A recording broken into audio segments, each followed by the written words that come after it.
Entonces, buenos días a todos. La idea en el día de hoy vamos a estrenar como una modalidad de actividad académica nueva que espero pues que sea de bastante utilidad. Se llama Club del Libro. Básicamente el objetivo de esta actividad es revisar de manera, digamos, concienzuda un texto que elegimos para el inicio de la actividad es el texto del doctor Marino, que es un texto de cuidado intensivo general, con un enfoque, digamos, más pragmático que textos similares. Y lo que le he pedido a Andrés, como representante de los fellows, y afortunadamente fue el que inició, es que haga una revisión por capítulos. Entonces vamos a dividir, digamos, por capítulos. Cada sección va a ser un capítulo que pueden elegir libremente los fellows y vamos a agotar hasta que, digamos, llevemos una porción considerable del texto, ojalá todo. Yo sé que es difícil hacer la revisión de todo el texto, pero vamos a intentar a lo largo de un año hacer todo lo que más podamos del texto. Luego, cuando se nos agote, digamos, esta revisión, elegiremos otro texto. Ya cuando ustedes ya tengan el manejo de la actividad, muy probablemente mucho antes de que acabe este texto ya tendrán elegido otro que no necesariamente tiene que ser de cuidado intensivo general. Yo le dije a Andrés que se pueden ir por, digamos, áreas más específicas, de pronto que les gusten eco, monitoreo o otras áreas, pero la idea es que sea texto. Entonces, ¿cuál es la idea para concretar bien esto que les estoy contando? Que sea una revisión exclusiva del texto. ¿Por qué? Porque lo que queremos es estar, digamos, traer de nuevo es el valor inmenso que tiene la revisión de un texto, de un libro. No tenemos que hacer revisiones adicionales a lo que hay en el libro. Esto no es una revisión extensa de estado del arte. Esta es una revisión de un capítulo de un texto, un libro. Entonces, Andrés, yo sé que le gustó porque están acostumbrados ustedes muy juiciosamente a hacer revisiones adicionales, a las bibliográficas. No, no, queremos esa revista a profundidad, el enfoque del capítulo del libro que hacen los autores. Y lo votamos, el título. Y nos valemos de todo lo que las ayudas trae solamente el título. Entonces, para que yo no me detengo un poquito en esto porque para que no haya lugar a dudas, vamos a revisar exclusivamente el capítulo. Eso, digamos, les descarga un poco la tensión que ustedes tienen con respecto a la revisión, que la tienen, digamos, bastante clara. Tienen ahí el libro, escogen su capítulo y revisan su capítulo y lo presentan ante los compañeros y ante el público, y esa es, digamos, la idea. Y de nuevo les digo, con todo el objetivo, en un mundo ahora dedicado a que de manera exhaustiva a la medicina basada en la evidencia, a una revisión, digamos, exagerada, intensa de múltiples bibliografías, no, aquí vamos a traer lo que tenemos de manera clásica, que es la revisión del texto. Entonces, diciendo, yo creo que ya le doy paso a Andrés para que inicie con la revisión. Adelante, Andrés. Listo, profesor, muchísimas gracias. Siendo las 7:37, vamos a dar inicio al club del libro. Hoy revisaremos el capítulo 34 del libro del doctor Paul Marino. De antemano, muchas gracias al doctor Héctor Arroyave, que me asesoró para esta charla. Él es médico anestesiólogo intensivista y profesor del programa de cuidado crítico de la Universidad de Antioquia. Y mi nombre es Andrés Ocampo, residente de medicina y cuidados intensivos de la Universidad de Antioquia. Derrotero sencillo vamos a hacer como comentó el doctor Arroyave de la exposición del capítulo, una pequeña discusión, al final algunas conclusiones.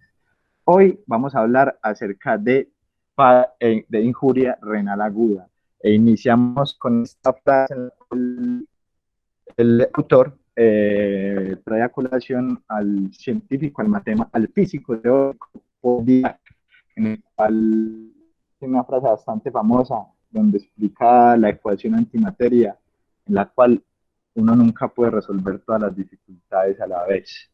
Planteamiento del problema. Hasta el 70% de los pacientes que ingresan a una unidad de cuidado intensivo tienen algún grado de disfunción renal. Esta disfunción renal la hemos aprendido a leer a lo largo del tiempo, debido al gasto urinario y el aumento de la creatinina. Sin embargo, de ese porcentaje, el 5% de esos pacientes con disfunción renal van a requerir terapia de reemplazo renal. De ese porcentaje, la mortalidad del paciente con injuria renal aguda y necesidad de terapia de soporte renal va del 50 al 70%. Es una patología altamente mortal. La disfunción renal ocurre en pacientes críticamente enfermos y podemos hacer una semejanza con el SDRA, pues la lesión renal aguda es producto de una inflamación sistémica, sea de un proceso séptico, una cirugía mayor, un choque cardiogénico, y que al final va a llevar a una falla multiorgánica debido pues a una inflamación sistémica progresiva. Dentro de las palabras o lo que menciona este autor es que la hemodiálisis tiene una incapacidad para frenar la tasa de mortalidad. Podemos ver que, como les mencioné, la tasa de mortalidad es del 50 al 70% en esos pacientes que van a terapia de soporte renal. Y dentro de sus palabras dice que la medicina, que esos adictos a la medicina basada en la evidencia, que predican que una intervención debe descartarse si no mejora la mortalidad. Y a pesar de eso, en los últimos 30 años, a pesar de que la terapia de soporte renal no impacta en resultados duros, o al menos no haya claridad de un impacto en un resultado duro como es la muerte, todavía es el pilar angular para tratar la lesión renal aguda en el paciente que fracasa el manejo médico. Diagnosticarla también ha sido bastante complejo, entonces la lesión renal aguda es un término que está próximo, pues que ya cumplió 2 décadas. El espectro de disfunción renal ocurre en el paciente críticamente enfermo. Se ha tratado de clasificar, ¿para qué? Para dar un pronóstico, también con la intención de estandarizar el concepto para que los estudios clínicos sean homogéneos y hablemos el mismo idioma. Sin embargo, el sistema de clasificación de estos criterios ha sido bastante complejo. Entonces vamos a hacer un pequeño repaso. En Vicenzo, Italia, en el año 2002 se reunió un grupo de expertos. Ahí se generó los criterios RIFLE. Esos criterios proponen una clasificación. Son 3 categorías de gravedad y 2 categorías de resultados clínicos. Importante que tenemos dentro de las categorías de gravedad: riesgo, injuria y falla. Y vamos a leer y estadificar a nuestro paciente en esos 3 estados de gravedad de acuerdo a la creatinina y de acuerdo a su gasto urinario, como pueden ver en la gráfica inferior. Ese gasto urinario va a estar sujeto a un tiempo, como lo ven ahí, de 6, 2 y 24 horas. El problema es que de esta clasificación es que la creatinina no se le daba un tiempo, no se estandarizaban en cuánto tiempo tendrían que haber esos cambios. Y entre las categorías de resultados tenemos que es la pérdida de la función renal. Sí, para esa definición del año 2002, si la injuria renal era mayor a 4 semanas y ya enfermedad renal crónica si era mayor a 3 meses.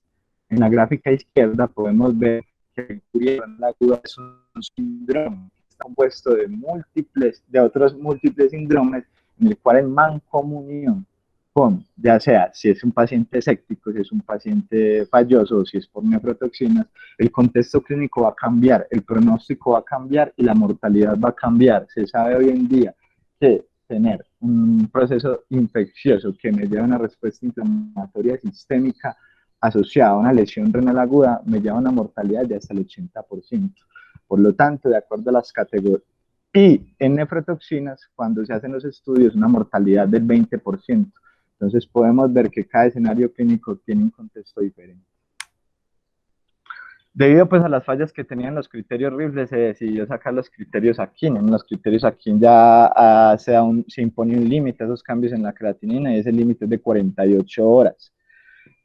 Para el autor, desafortunadamente, a pesar de que los criterios aquí sean mucho mejores que los RIFLE, él dice que todavía se siguen utilizando y a pesar de que el capítulo es una edición del año 2013, en el año 2016 el estudio aquí que utilizaba la clasificación RIFLE, a pesar de que los otros estudios no utilizaran esa clasificación para determinar el estado de su paciente con injuria renal aguda. Pero entonces, ¿ahora qué? ¿Qué utilizo, RIFLE o Akin dentro de la discusión del capítulo?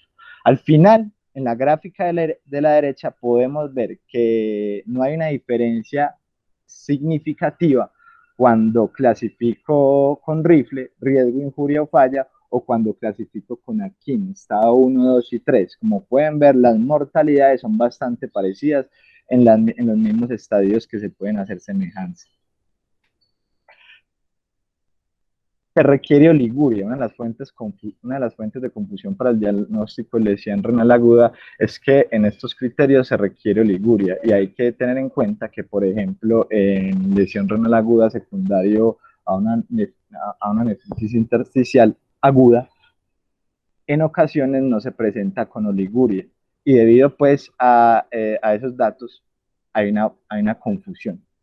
A pesar de ello, nuestro autor dice que la injuria renal aguda es un trastorno clínico que lo podemos clasificar según la ubicación de la agresión renal o podrenal. El daño, la injuria, el insulto en la lesión prerenal va a ser una disminución de ese flujo sanguíneo renal. Al haber una disminución en ese flujo sanguíneo prerenal, va a haber una disminución de la presión de la presión de perfusión del órgano, lo que me va a llevar a un proceso deleterio. Se sabe que en la lesión renal aguda el 30% de la etiología es hipovolemia o insuficiencia cardíaca bajo gasto. ¿Qué es lo más fundamental? Es que en la crisis renal su intervención debe llevar a un aumento del flujo sanguíneo sistémico. ¿Qué pasa? Cuando el estado de choque es bastante profundo y lleva bastante tiempo, esa respuesta a la precarga se puede perder y eso te va a llevar a una situación más deleteria. En cuanto a las afectaciones intrarrenales, tenemos la necrosis tubular aguda y la nefritis intersticial aguda. Dentro de este espectro de enfermedades está que la necrosis tubular aguda explica el 50% de los casos de insuficiencia renal aguda. Inicialmente se creía que era por hipoperfusión, pero ahora se sabe bien que es un proceso patológico inflamatorio que daña el revestimiento de esas células epiteliales, lo que lleva a que esas células se desprendan y, como pueden ver en la gráfica derecha, hay una obstrucción a nivel tubular. Esta obstrucción a nivel tubular va a generar una contrapresión que me va a llevar a una disminución de la presión neta de la filtración del glomérulo. Al llevarme una disminución de la filtración glomerular, me va a reducir esa tasa de filtración y me va a llevar a los problemas de lesión renal aguda. Ese mecanismo se llama retroalimentación tubuloglomerular. La necrosis tubular aguda no es una enfermedad primaria, es la causa ¿de qué? Una sepsis. ¿De qué? Un insulto por nefrotoxina o una rhabdomiolisis. La nefritis intersticial aguda es más una lesión inflamatoria, pero no se localiza en el túbulo renal, sino al nivel del intersticio, que es la parte que rodea ese túbulo renal. Y la obstrucción porrenal es la obstrucción distal del parénquima renal y explica las causas de LRA en un 10% de pacientes. Según el sitio de la obstrucción, ya sean los conductos colectores, en los ureteres o la uretra, va a tener una causa: necrosis papilar, obstrucción extraluminal por una masa en el retroperitoneo o una esterosis ureteral. Los factores más comunes para aquí son la sepsis en un 60% de los casos, la cirugía mayor, la hipovolemia, el bajo gasto cardíaco y agentes nefrotóxicos. Otras causas que también son comunes, sin embargo no se les daba un protagonismo que era necesario, es el incremento de la presión intraabdominal, la rhabdomiolisis. Se sabe que en un 40% de los pacientes del postoperatorio de cirugía mayor pueden presentar lesión renal aguda, sobre todo esos pacientes que tienen cirugía de derivación cardiopulmonar. Muchas han sido las explicaciones, entre ellas la activación del complemento por la vía del contacto con el sistema de circulación extracorpórea. Se te hallará una inflamación que te lleve a resultados deleterios y probablemente a una lesión renal aguda en un 40% de los casos. También está el aumento de la presión intraabdominal, que cuando el autor pues, mencionaba en su capítulo, emergía como una causa y una fuente común que a menudo el clínico pasa por alto. Entre la evaluación diagnóstica, el autor prima de que usted debe descartar las causas. Entonces, al pie de la cama de su paciente, usted debería realizar una imagen ecográfica y lo primero que debería descartar es una obstrucción. Luego de descartar una obstrucción de su sistema urinario, ya debe mirar si el problema es prerrenal o renal. Y de acuerdo a ciertos valores de laboratorio, yo voy a poder hacer una diferenciación de una y de la otra. Entonces tenemos la concentración de sodio en orina, tenemos la fracción de excreción de sodio en orina, tenemos la fracción de excreción de urea, la osmolaridad urinaria. Pero entonces, ¿qué nos quiere decir esto? En los trastornos prerrenales hay una hipoperfusión renal que me va a aumentar por mecanismos de contrarregulación la reabsorción de sodio en los túbulos renales. Por lo tanto, si mi desorden es prerrenal, la concentración de sodio en orina es menor a 20 miliequivalentes. Pero si por el contrario es intrarrenal, que puede ser por una nefritis o una necrosis tubular aguda, donde es una tubulopatía como tal, se caracteriza por una reabsorción de sodio deficiente. Por lo tanto, al momento de usted evaluar ese sodio va a estar mayor a 40 miliequivalentes por litro en orina. Todo en mancomunión de la explicación fisiológica que se acabó de mencionar. De acuerdo a eso, o a la fracción de excreción de sodio, si es menor al 1%, mayor al 2%, usted podría hacer una diferenciación de qué trastorno, si es intraprenal, tiene su paciente. Sin embargo, esto no es una regla de oro, simplemente son ayudas diagnósticos que usted le ayuda a enfocar. Se sabe que los diuréticos, se sabe que el paciente con enfermedad renal crónica, este tipo de exámenes pueden dar falsos positivos o falsos negativos. Por lo tanto, entonces el diurético y la enfermedad renal crónica pueden disminuir el valor de su prueba. Dentro de la fracción de la excreción fraccional del sodio es una de las medidas más precisas, es más precisa inclusive que medir la concentración de sodio en orina, y es el relacionamiento entre la cantidad de sodio que hay en orina sobre la cantidad de sodio que hay en plasma, y ese cociente va a ser llevado a una relación con la misma relación matemática que con la creatinina. Cuando esa fracción de excreción de sodio es menor al 1%, uno puede ver que hay una conservación de ese sodio y tal vez no hay una tubulopatía. Sin embargo, cuando esa fracción supera más del 2%, podemos mirar que se hay un aumento en la excreción del sodio y hay una tubulopatía. Otra vez, pacientes con enfermedad renal crónica y la utilización sobre todo de diuréticos de ASA me puede llevar a no tener una prueba real de lo que está pasando con mi paciente. Igualmente pasa con la fracción de la excreción fraccionada de urea. En este caso, no me voy a limitar a explicar, pues ya está la notación matemática, pero sí los valores. Si esa fracción de excreción de urea es menor al 35%, me indicaría que es renal, pero si es mayor al 50%, me podría indicar que es un daño renal intrínseco. Manejo inicial de mi paciente con lesión renal aguda. Él lo quiere poner en 3 pilares fundamentales. Primero, la infusión de volumen para promover el flujo sanguíneo renal. Descontinuar cualquier fármaco nefrotóxico y tratar cualquier condición que predisponga a lesión renal aguda. Ejemplo, sepsis.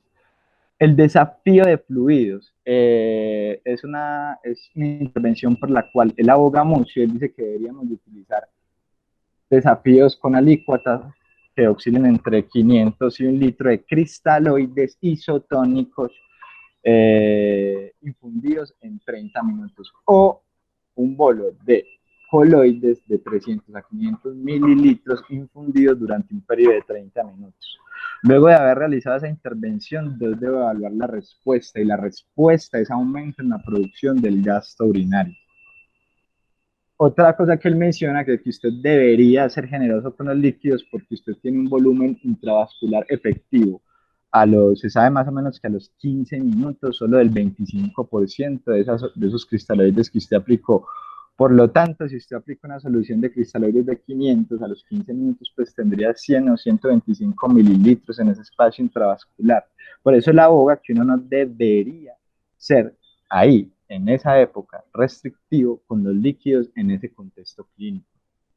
Y los diuréticos de ASA, para aumentar la producción de orina, deben utilizarse solo si hay signos de sobrecarga y usted ya descartó que su paciente no tuviera injuria renal aguda por afectación prerrenal.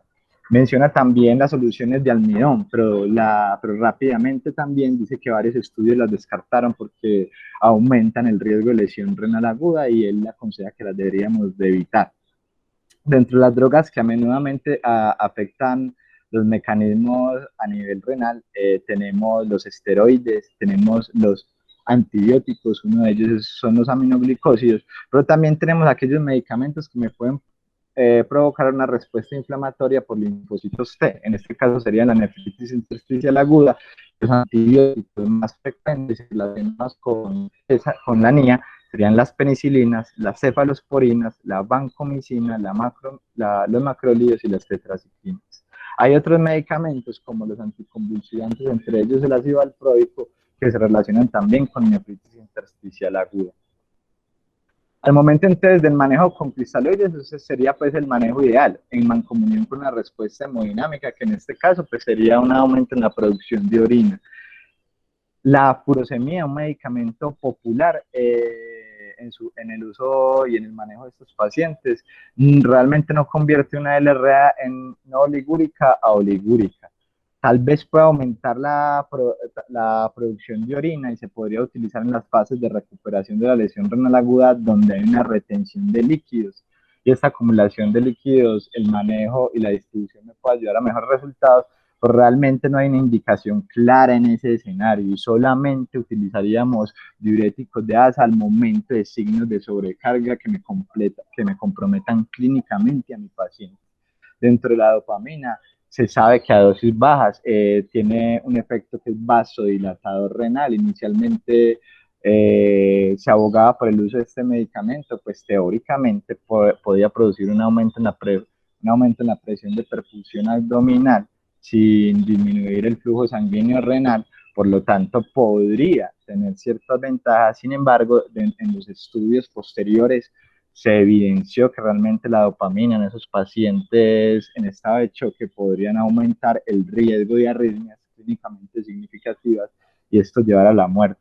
La dopamina es un medicamento que teóricamente de 0 a 5, de 5 a 10 microgramos y por encima de 10 puede tener efectos dopaminérgicos beta y alfa. Sin embargo, también tiene efectos pleiotrópicos como la inhibición de la función de los linfocitos T, la inhibición de la liberación de la hormona estimulante de tiroides de la pituitaria.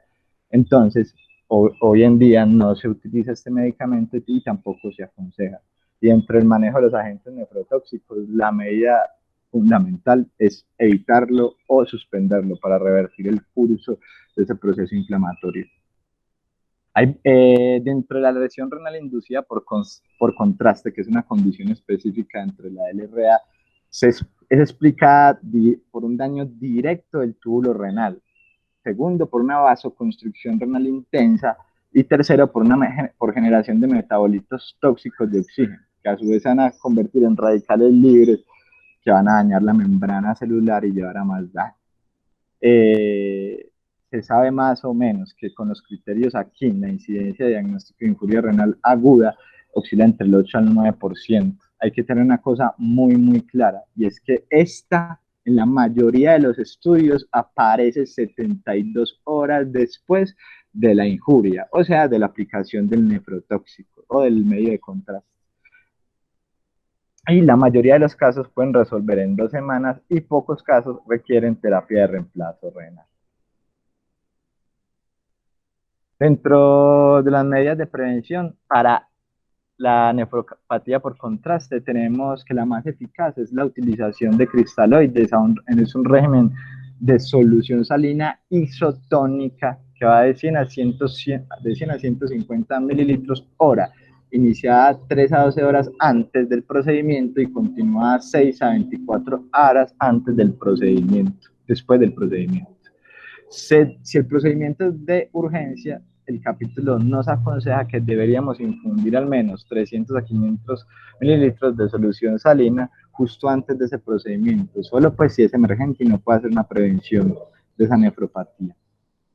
También menciona la N-acetilcisteína, hace la mención de 16 estudios de carácter observatorio que demostraron que una utilización alta, a 1200 miligramos diarios de N-acetilcisteína, podría reducir la nefropatía por contraste en un 50%, a pesar de que el debate al final del capítulo diga que es continuo y que la NAC es un agente preventivo popular y que se utiliza, hoy en día se sabe que realmente no tiene indicación clara y no es tanto por efectos deleterios, sino más bien porque no ha tenido un impacto estadísticamente significativo, al menos en los estudios que se han realizado.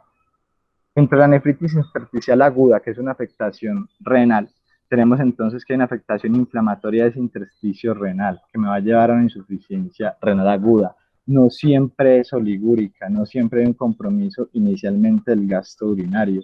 Sin embargo, se sabe que su etiología puede ser esas reacciones de hipersensibilidad mediadas por linfocitos T, secundario a un input inicial que se conoce como medicamentos en este caso. Puede también esa nefritis intersticial aguda manifestarse como una piuria y una eosinofiluria estériles en el sedimento urinario. Rara vez se necesitaría la biopsia renal, pero la biopsia renal es más cuando no hay un diagnóstico certero y mi paciente esté progresando a una enfermedad renal rápidamente. Y se sabe que la nefritis intersticial aguda resuelve espontáneamente después de que se suspende el agente causante. También tenemos dentro de las condiciones específicas la insuficiencia renal mioglobinuria. Hasta un tercio de los pacientes con lesión muscular difusa, que lo lleva a rhabdomiolisis, genera una injuria renal aguda. Y es que la mioglobina liberada por el músculo daña directamente las células epiteliales renales, generando, debido a que pues, esa hemoglobina tiene una fracción libre de hierro que se va a convertir en un radical libre, generando un daño celular oxidativo, y ese daño celular oxidativo obviamente va a generar pues daño en esa membrana celular y al final el proceso inflamatorio y de muerte. En la nefropatía mioglobinuria tenemos que tener en cuenta que como la creatinina es un producto de degradación del músculo, podemos tener niveles de creatinina bastante elevados, pero eso no nos va a decir o no nos va a contextualizar bien el escenario en el que se encuentra nuestro paciente. Y un dato sencillo que nos da el capítulo, pero bastante importante, es que mediante una reacción de Matis podemos descartar la mioglobinuria, que está negativa en esa reacción. La gestión entonces en ese contexto es primero aumentar la tasa de flujo sanguíneo renal. Eso me va a limitar el daño que me pueda causar la rhabdomiolisis.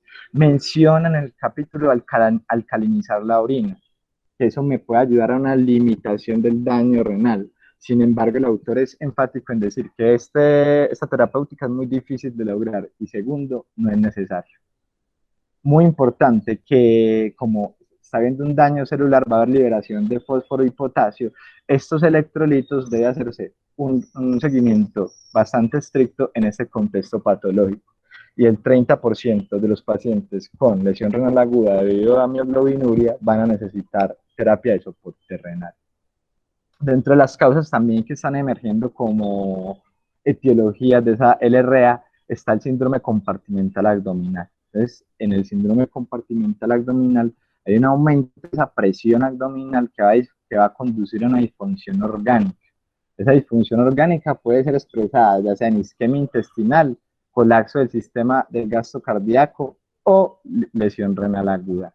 Dentro de las definiciones que el autor nos propone, él propone que una presión intraabdominal normal, una IAP, debe ser entre 5 y 7 milímetros de mercurio cuando tengo mi paciente en posición supina. Hablo de hipertensión intraabdominal cuando esa IAP es por encima de 12 milímetros de mercurio, y hablo de un síndrome de compartimento abdominal cuando esa PIA supera los 20 milímetros de mercurio y ya tengo indicios de disfunción orgánica. Hay causas que me pueden predisponer a aumento de la PIA: el traumatismo abdominal, la reanimación agresiva con líquidos, la obstrucción, la hemorragia, la hepatomegalia y diferentes causas. El examen físico para mirar o evaluar el aumento en la presión intraabdominal no es efectivo, y ya enseguida menciono por qué. Dentro de los otros conceptos que tenemos que tener muy en cuenta es la presión de perfusión abdominal. La presión de perfusión de cada órgano va a estar dada por la presión arterial media y la presión que tenga de compartimento. Por lo tanto, la presión de perfusión abdominal va a ser una notación matemática entre la presión arterial media menos la presión intraabdominal. Teóricamente, para mejorar resultados de mortalidad, los estudios han mencionado que esa presión de perfusión abdominal se debe tener por encima de 60.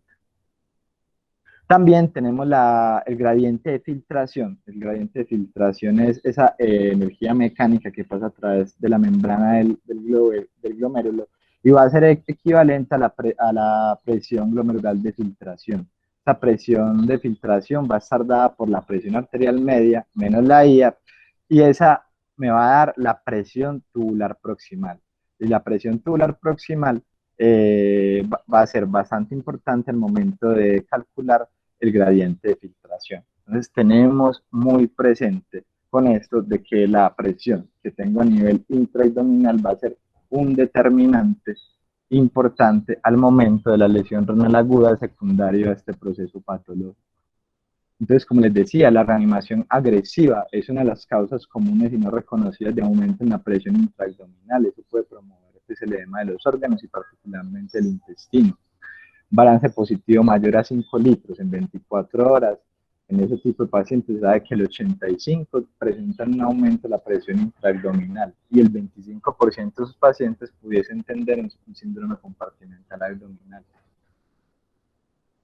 Para la época y la escritura del libro estaba el boom también de si ser restrictivos o si ser liberales, y nuestro autor hace como más, aboga por un balance de líquidos que sea un balance cero o un balance negativo.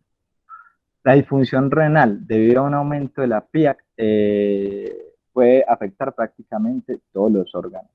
Sin embargo, va a haber dos factores que van a influenciar y van a explicar las variables por la cual la PIA tiene tanta influencia sobre la presión de perfusión del riñón.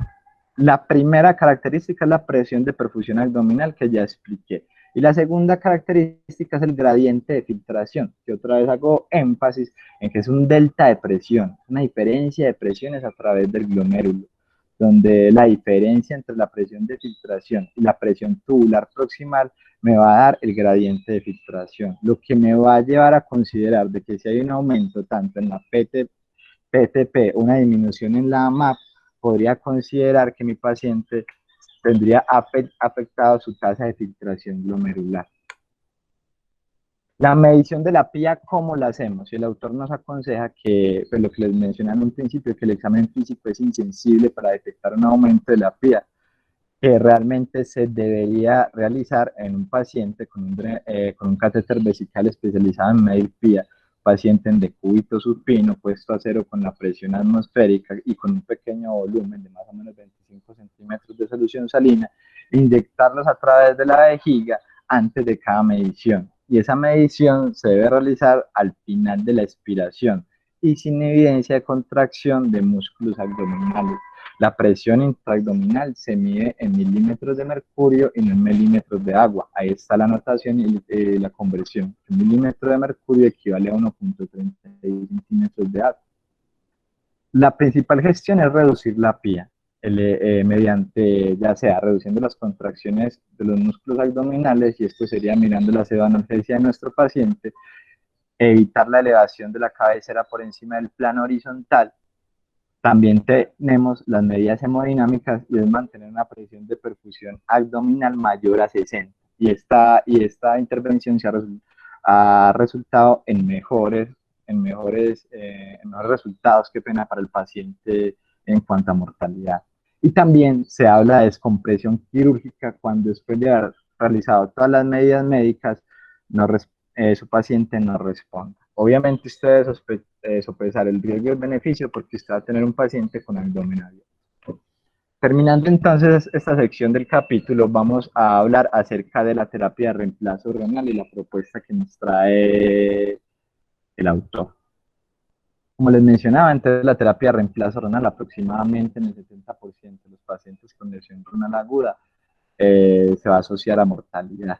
Las indicaciones habituales para llevar a mi paciente a una terapia de soporte renal es una sobrecarga de volumen, pero esa sobrecarga de volumen no es un paciente que esté hematizado de forma periférica, sino es una sobrecarga de volumen que me comprometa clínicamente algún órgano del paciente. Ejemplo, una sobrecarga de volumen con un compromiso específico de órgano sería una PAFI menor a 200 en un edema agudo de pulmón.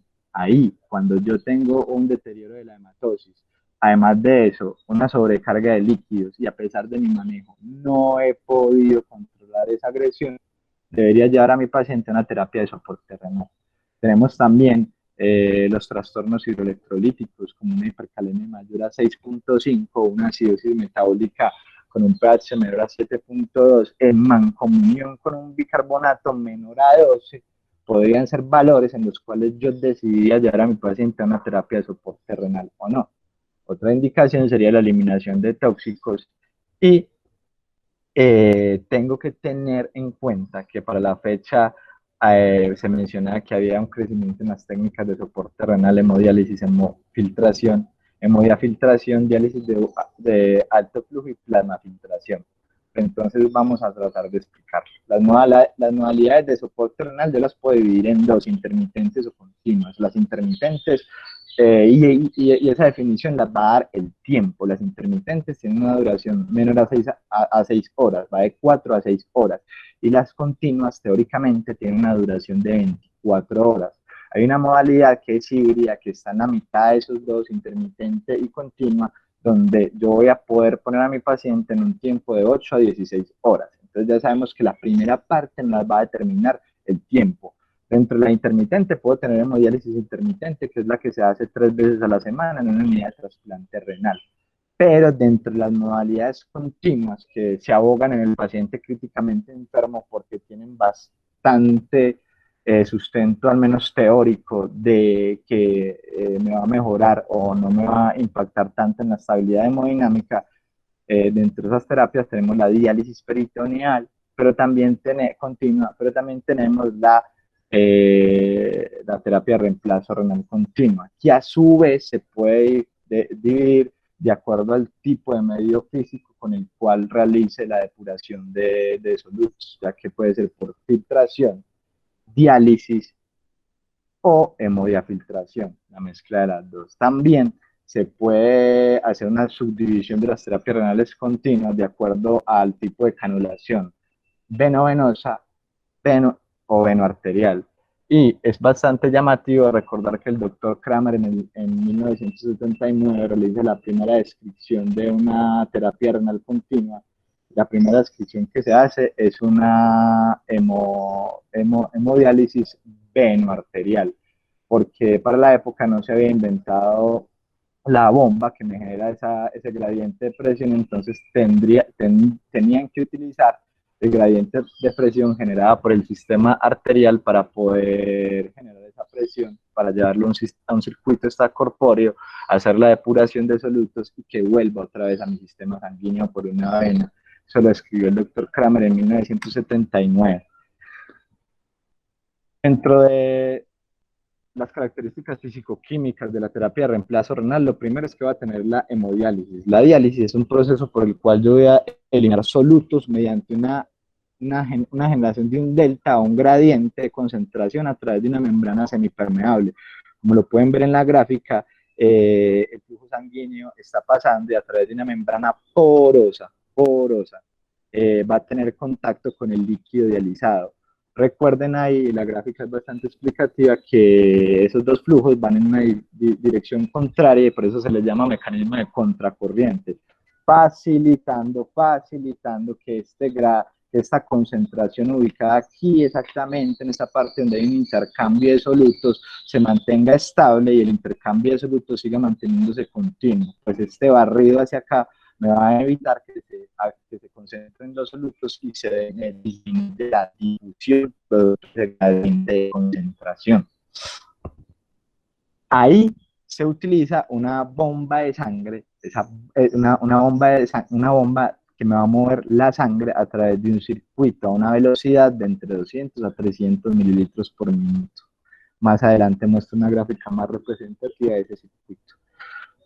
El líquido de diálisis que está al otro lado de la membrana va a ir más o menos a una velocidad de 500 a 800 mililitros por minuto. Y con ello logro ese mecanismo de contracorriente. Con la diálisis, es muy importante decirlo, la principal ventaja de la diálisis es que me va a eliminar solutos pequeños. Y eso es lo que yo me debo llevar en la cabeza al momento de hacer una prescripción de esta terapia. Problemas. la eliminación de moléculas grandes va a ser limitada. La necesidad de mantener un flujo sanguíneo de 200 a 300 a través de la cámara de diálisis también me va a crear un riesgo de hipotensión.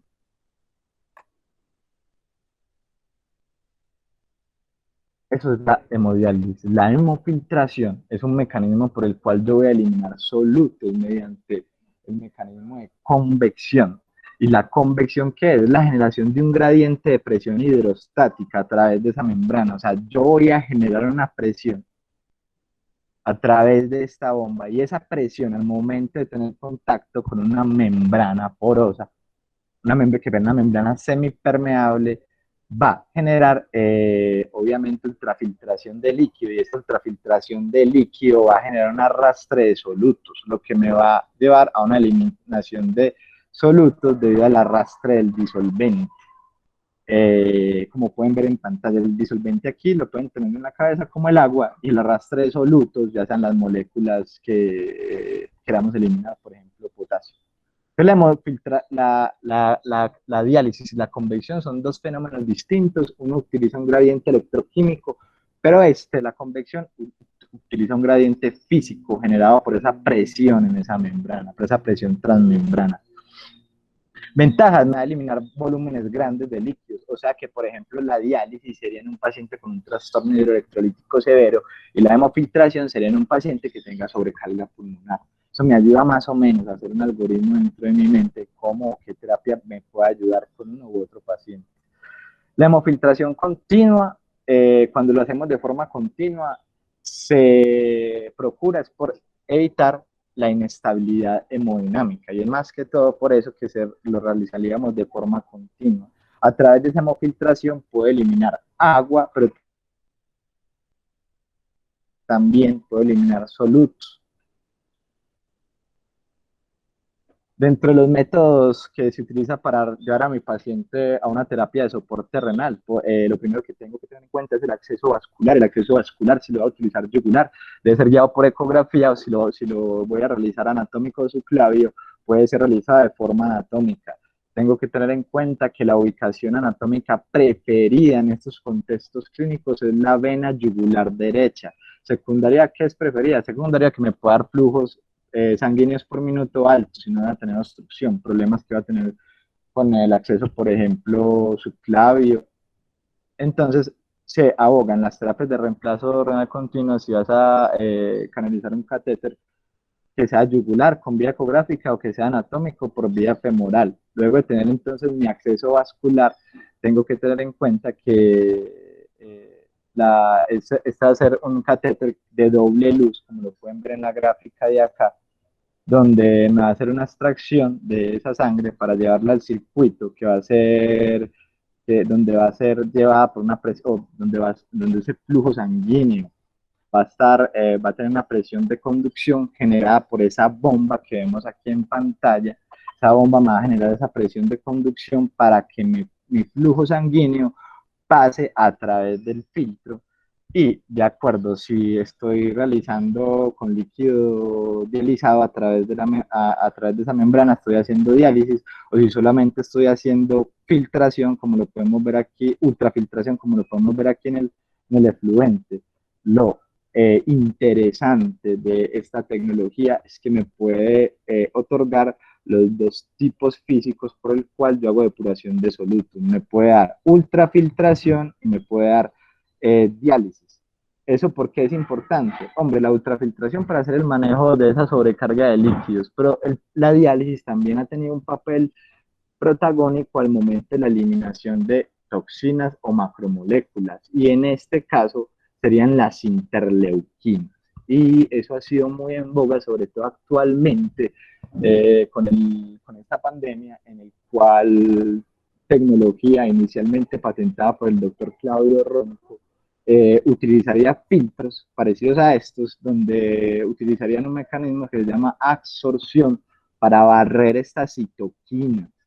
Pero esto hasta la fecha no ha tenido ningún impacto en resultados duros. Y resultados duros me refiero a mortalidad. Entonces, la hemofiltración venovenosa continua, puedo hacer hemofiltración arteriovenosa, puedo hacer hemofiltración venovenosa, como les dije, la que hoy en día se utiliza es la hemofiltración venovenosa continua, pero la primera descripción fue hemofiltración arteriovenosa continua. La principal desventaja de la hemofiltración es que los solutos los va a eliminar de forma lenta. Entonces, otra vez, si yo tengo sobrecarga de líquidos, pero también tengo un trastorno hidroelectrolítico severo, yo debería llevar a mi paciente a una hemodiafiltración, e inclusive si el trastorno hidroelectrolítico es el que está amenazando a mi paciente, yo debería optar por un proceso físico de diálisis.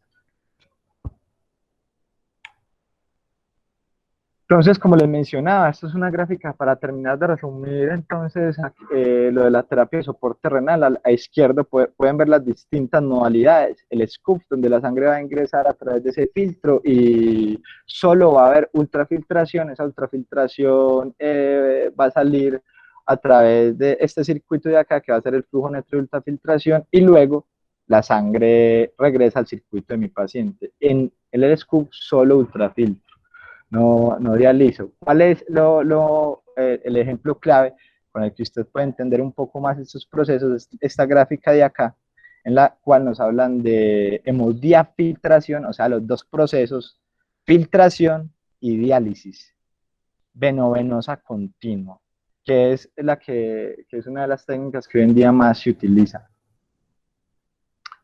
Y en la gráfica de la derecha pueden ver los distintos fenómenos físicos que acabo de mencionar: convección, difusión, ultrafiltración, y este último, que no lo mencioné tanto, pero que habla acerca de absorción. Esa membrana va a tener distintos tamaños en sus poros. Esos distintos tamaños en sus poros le van a permitir atrapar moléculas de un tamaño específico. En este caso y en este ejemplo, como lo pueden ver en pantalla, citoquinas.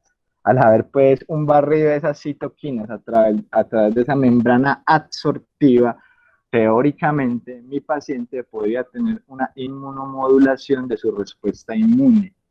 Repito, hoy en día, a pesar de que varios estudios están llevando a cabo, eso no tiene hasta la fecha ningún impacto en resultados duros. Sin embargo, obviamente la tecnología es bastante llamativa, pero una de las disyuntivas es: el momento de barrer citoquinas, no solamente estás barriendo citoquinas inflamatorias como la interleuquina 6, sino también que estás barriendo interleuquinas protectoras. Entonces, es una reflexión hacia esa tecnología. Dentro de la nomenclatura que tenemos para la prescripción de la terapia renal continua, tenemos el QE, que va a ser el flujo de sangre por mililitros minutos. Pueden ver que en esas terapias el flujo de sangre es menor a 200 casi siempre, y es por eso, porque se aboga por tener una estabilidad hemodinámica. Tenemos el flujo del dializado. Si vamos a llevar a nuestro paciente a este fenómeno de diálisis, y en la pantalla se puede ver cómo en la hemofiltración y en la filtración no se utiliza flujo de dializado, pero sí podemos ver que utilizamos flujo de sustitución cuando hacemos hemodiafiltración o hemofiltración. Finalizando, inicialmente el libro comienza con unas palabras del doctor Dirac. El doctor Paul Dirac fue un físico teórico que introdujo el concepto de antimateria. En esa frase en la cual él dice que uno no puede resolver todas las dificultades al mismo tiempo, describe el comportamiento de los electrones, que luego demostró en su notación matemática, que se denomina la ecuación de Dirac. Nuestro autor dice que el concepto de lesión renal aguda no ha logrado su propósito para describir en espectro una enfermedad tan grande, y sobre todo en pacientes críticamente enfermos. El concepto de lesión renal aguda tiene una característica que es diferente a la ecuación de Dirac. Es decir, la ecuación de Dirac contribuyó considerablemente a la comprensión de cómo se comportan los electrones, mientras que el concepto de lesión renal aguda aporta poco a la comprensión, como por qué ocurre o como por qué les va tan mal a los pacientes que están en nuestras unidades de cuidado crítico. Muchas gracias.